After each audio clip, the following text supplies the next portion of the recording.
Scene start होता है जीयू और साओकिंग की बातचीत से, जहां जीयू साओकिंग को टेस्ट में पास होने को, रिसर्च इंस्टीट्यूट से और ज्यादा इंफॉर्मेशन लाने को बोल रहा था। अपने ट्री सैप के लाइफ एसेंस को पिला के ललचा रहा था। जीयू और साओकिंग दोनों इंसानों के इन्फिल्ट्रेशन मतलब स्पाइंग को लेके सीरियस थे। वो इतने सीरियस थे कि उनके स्पाइंग के बारे में अगर किसी इंसान को पता चल गया या प्रॉब्लम क्रिएट हो गया तो उस प्रॉब्लम को वो निपटाने के लिए भी तैयार थे। साओकिंग और जीयू के बातों से हमें ये भी पता चल गया था कि साओलिंग फायर एलिमेंट में अवेकन होने वाली थी और साओकिंग स्पिरिचुअल एलिमेंट में अवेकन होने वाली थी। वहीं जीयू अपने लाइफ एसेंस को साओकिंग के सोल के साथ फ्यूज कर दिया था। क्योंकि साओलिंग और साओकिंग के सोल अब एक हो चुके थे तो उनके सारे पावर्स भी अब कॉम्बाइन हो चुके थे। देखते ही देखते एक मॉन्स्टर का जन्म होने वाला था जो बीस्ट और इंसानों के कॉम्बिनेशन से बनने वाला था। सीन शिफ्ट होता है एक्स्ट्रा ऑर्डिनरी रिसर्च इंस्टीट्यूट पे। इंस्टीट्यूट जो स्पिरिचुअल पावर को स्टडी करने में स्पेशलाइज था। इंस्टीट्यूट जो दुनिया के हर एक कोने से अवेकन लोगों को गैदर करता था, उनको ट्रेन करता था, उनके साइकिक पावर को स्टडी करता था और अवेकन लोगों को सुपर ह्यूमंस में कन्वर्ट करता था। एक तरीके से रिसर्च इंस्टीट्यूट एक ऑर्गेनाइजेशन के साथ साथ पूरा का पूरा एक एकेडमी था। उसी एकेडमी में साओलिंग की तरह दुनिया भर के न्यू अवेकन लोग इकट्ठे हुए थे। वहीं पे एक शहरी लड़की साओलिंग को गवार और गांव की लड़की समझ उसको कमजोर समझ रही थी, उसको नीचा समझ रही थी। तभी रिसर्च इंस्टीट्यूट का हेड मतलब डायरेक्टर न्यू अवेकन लोगों को जोरदार भाषण के साथ स्वागत कर रहा था। डायरेक्टर अपने भाषण में एक्सप्लेन कर रहा था कि कैसे दुनिया बदल रही थी और बदलते दुनिया में इंसान खतरे में थे। इंसान अगर इस बदलते दुनिया के साथ साथ अपने आप को नहीं बदलते, इवॉल्व नहीं करते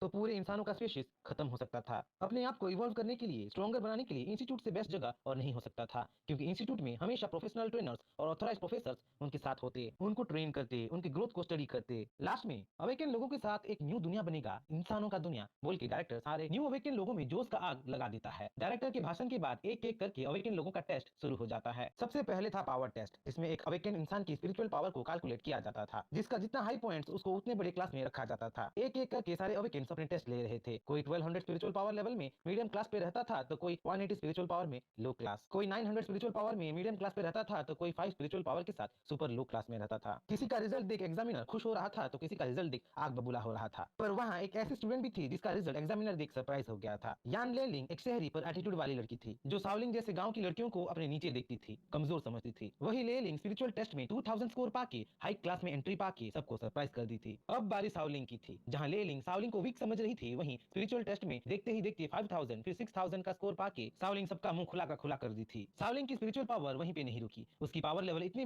बढ़ी कि मेजरमेंट डिवाइस भी ओवरलोड से धमाके के साथ टूट गई। साओलिंग की स्पिरिचुअल पावर को देख लेलिंग ही नहीं बल्कि वहां खड़े दूसरे अवेकनर्स, ट्रेनर्स और यहाँ तक कि डायरेक्टर भी सरप्राइज हो गए थे। सेकंड था एप्टीट्यूड टेस्ट, जहां स्किल्स और स्ट्रेंथ को मेजर किया जाने वाला था। इंडिविजुअल स्टूडेंट्स को अपने अपने फेवरेबल जोन्स में उनके स्ट्रेंथ को नापने के लिए, परखने के लिए भेजा गया। साओलिंग और लेलिंग को दूसरे इंडिविजुअल स्टूडेंट के साथ एक ही फील्ड में भेजा गया। उनके स्टैमिना को परखा गया, उनके डिटर्मिनेशन को परखा गया। जहां दूसरे स्टूडेंट्स इजीली थक गए थे, वहीं साओलिंग और लेलिंग अभी तक खड़े थे और लड़ने के लिए तैयार थे। वहां क्वालिफाई होने का एक ही कंडीशन था, अपने इंस्ट्रक्टर को टैग करके, अपने इंस्ट्रक्टर को छू के। क्वालिफिकेशन चाहे इजी था पर प्रॉब्लम था उनका इंस्ट्रक्टर। गोयून एक सुपर ह्यूमन था, बहुत सारी लड़ाइयां लड़ चुका था और इस जोन में वही अवेकनर्स का इंस्ट्रक्टर था। वो आसानी से किसी अवेकनर को खुद को छूने नहीं देने वाला था, वो किसी को इजीली क्वालिफाई नहीं करने वाला था। साओलिंग को अच्छे से पता था कि डिस्क्वालिफिकेशन उसके ऑप्शन में बिल्कुल नहीं था, उसे किसी भी हाल में खुद को क्वालिफाई करना ही था। साओलिंग अपने फायर एट्रीब्यूट्स को यूज करती है, देखते ही देखते वो फायर में घिर जाती है, उसकी स्पीड बढ़ जाती है। जहां गोयून एक टाइम साओलिंग को लाइटली ले रहा था, वो अपने आप को अभी डिफिकल्ट सिचुएशन में पा रहा था। तेजदार स्पीड के साथ साओलिंग गोयून को छूने ही वाली थी कि लेलिंग एन वक्त पे उसको धक्का देके दूर फेंक देती है और मौके का फायदा उठा के खुद इंस्ट्रक्टर को छू लेती है। जहां फुल स्पीड के इंपैक्ट के वजह से, धक्का खाने की वजह से साओलिंग के सर से खून निकल रहा था, वहीं लेलिंग साओलिंग को एक गांव की लड़की होने की वजह से, उसकी बेवकूफी की वजह से चिढ़ाने लगी थी। साओलिंग लेलिंग के कमेंट सुन चिढ़ने लगी थी, वो अपने मास्टर के रूल्स को याद करने लगी थी, रूल्स जिसके हिसाब से अपने सामने के प्रॉब्लम्स को खत्म करना था। और अभी के लिए साओलिंग की सबसे बड़ी प्रॉब्लम लेलिंग थी। साओलिंग अपने मास्टर को याद करते हुए लेलिंग की ओर बढ़ने लगती है, उस पर अटैक कर देती है, लेलिंग के सर को जमीन में पटक देती है। साओलिंग लेलिंग को मारने के लिए पूरी तरह तैयार थी। लेलिंग को साओलिंग की आंखों में अपनी मौत दिख रही थी। लेलिंग खौफ में आ चुकी थी,